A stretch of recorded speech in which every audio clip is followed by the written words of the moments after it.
So, former President George W. Bush came back into the media to remind us he exists, unfortunately, and is joining the resistance. Ooh.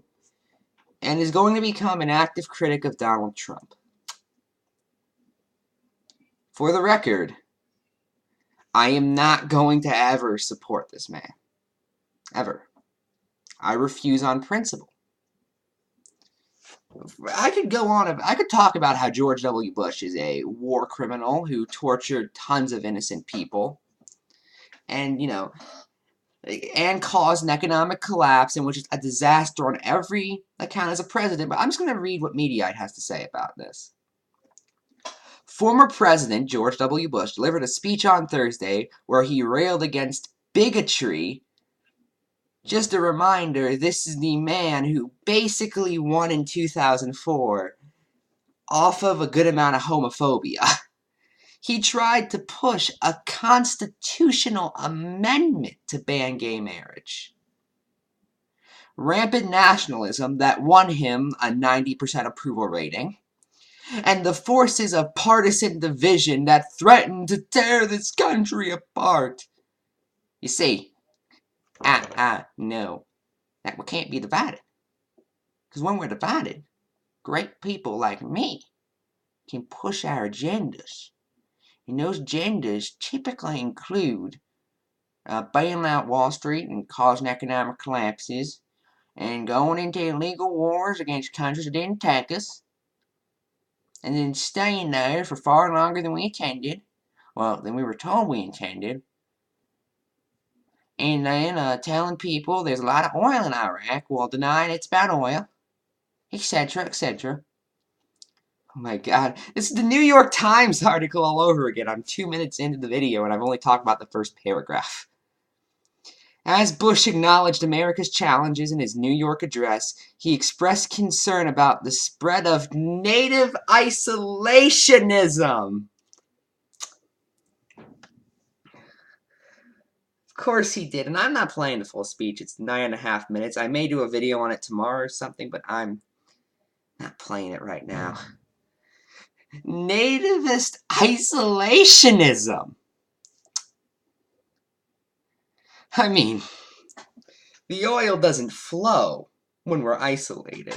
I put isolation in big quotations, by the way, because I bet none of these people know what isolationism actually is. They never met a real isolationist. And partisan conflict around the world. Bush warned that the impact on America has resulted in a crisis of confidence that endangers the national spirit. And here's what he said. We've seen our discourse degraded by casual cruelty. At times, it can seem like the forces pulling us apart are stronger than the forces binding us together. Okay, was this just a rejected speech after 9/11? It was a rejected speech after 9/11, wasn't it? Ephrom wrote this, didn't he? Arguments turn easily into animosity. Disagreement escalates into dehumanization, like those people who oppose the Patriot Act actually supporting terrorists. Again, this is the man who actively said you're either with me or you're with the terrorists. That was an actual quote from him. Too often we judge other groups by their worst examples while judging ourselves by our best intentions. Forgetting the image of God we should see in each other. Okay, this was a rejected 9/11 speech. It's official. Okay, at least part of it has to be. We've seen nationalism distorted into nativism. Forgotten the dynamic... No. Dynamicism, I think, immigration has always brought to America. Just a reminder, this is also the same guy who, remember Trump's build that wall? Well, he wanted to build a fence. that was even more of a ludicrous idea. We see fading confidence in the values of the free market. I mean, you even lost confidence in it. You bailed out Wall Street and international trade, forgetting that conflict, instability, and poverty follow in the wake of protectionism. Citation needed. We've seen the return of isolationist sentiments because of you, because Iraq and Afghanistan were such failures that you created. It's your fault that you allowed such things to happen. If interventionism is really such a good thing, you should have used it better. That's undeniable. Forgetting that American security is directly threatened by the chaos and despair of distant places, where threats such as terrorism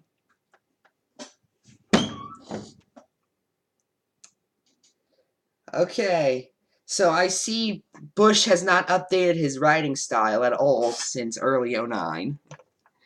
He's still just, why, God, okay, God, that's first thing, and terrorism, okay, terrorism, that's bad. You guys agree that's bad? That's pretty bad. Oh my God. Infectious disease, criminal gangs, and drug trafficking tend to emerge. Oh my God. Bush went on to speak about how America needs to reaffirm its values and identity, even as it deals with national security threats and foreign efforts to sow division. Again, the whole, you're either with us or you're with the terrorist thing has done a better job sowing division than anything.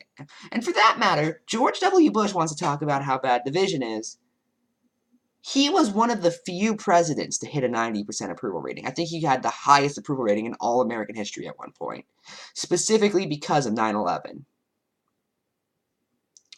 And then in '03, and well, really all throughout '02 and '03, and pretty much until kind of mid his second term, when he was sitting there screaming how Iraq was responsible for 9/11 and they have nukes and WMDs, be afraid, be afraid. The media didn't say anything.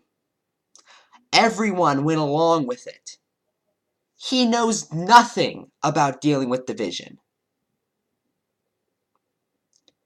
There were almost no dissenting voices to the Iraq war until it was too late. None. For that matter, again, and he made completely unsubstantiated claims.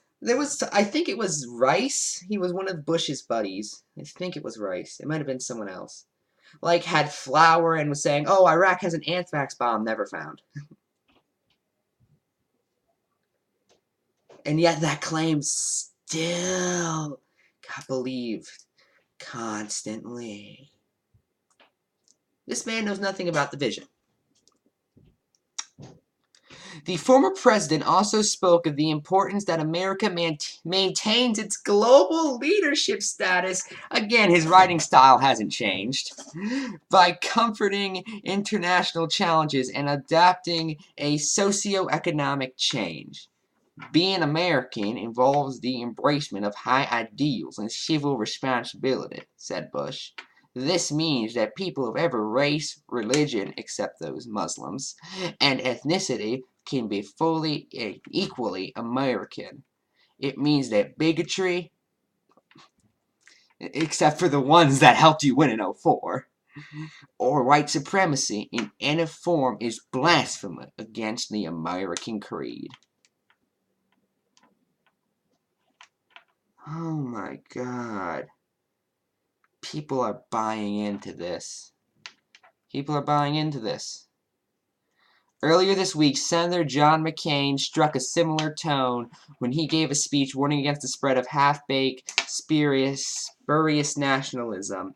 The remarks were seen by many as a rebuke against President Trump. Okay. So I think I've made it very clear. I am not a fan of this man.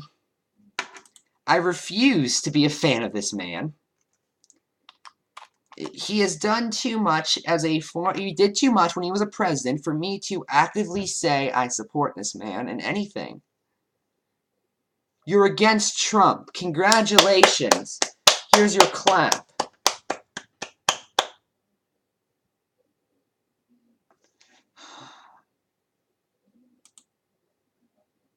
My God. I'm Ephrom, and good night.